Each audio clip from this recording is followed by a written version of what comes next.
Hi மக்களே, welcome to சாலன்ஸ் cooking and baking. இன்றைக்கி பார்த்தீங்கன்னா ப்ரான் கிரேவி செய்ய போகிறோம். அதுக்கு ஒரு கடாய் வச்சு ஒரு 3 டேபிள் ஸ்பூன் அளவுக்கு எண்ணெய் ஊற்றிக்கலாம்.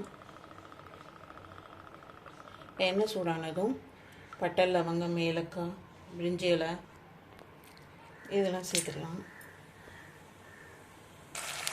இந்த சைடு பார்த்திங்கன்னா 3 வெங்காயத்தை நல்ல நீளமாயிட்டு சேர்த்துருக்கேன். அதை நல்லா வதக்கிக்கலாம்.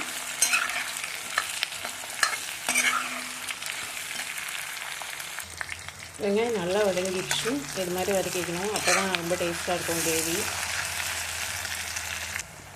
ஒரு 3 ஸ்பூனுக்கு இஞ்சி பூண்டு பேஸ்ட் போட்டுக்கலாம். சேர்த்து இந்த வெங்காயத்தோடு சேர்த்து நல்லா வதக்கிக்கணும். இஞ்சி பூண்டோட பச்சை வாசனை போகணும். ஒரு 2 பச்சை மிளகாவை இது மாதிரி ஸ்லிப் பண்ணி சேர்த்துக்கலாம். 3 தக்காளி சேர்த்துருக்கேன். தக்காளி வதங்குறதுக்கு தேவையான அளவு உப்பு இது சேர்த்து இது நல்லா கிண்டி அடுத்து சிம்மில் வச்சு ஒரு மூடி போட்டு நல்லா வதக்கிக்கணும். இந்த சைடு பார்த்திங்கன்னா ப்ரான்ஸ் வச்சுருக்கேன்.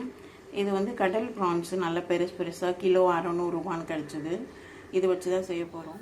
5 டீஸ்பூன் மிளகாத்தூள் போட்டுக்கணும். 1 ஸ்பூன் மஞ்சள் தூள் சேர்த்து நல்லா கிண்டிட்டு ஒரு 1/2 கப் தண்ணி ஊற்றி நல்லா கொதிக்க வச்சுக்கணும். அப்போ இந்த மிளகாத்தூள் வாசனைலாம் போயிடும்.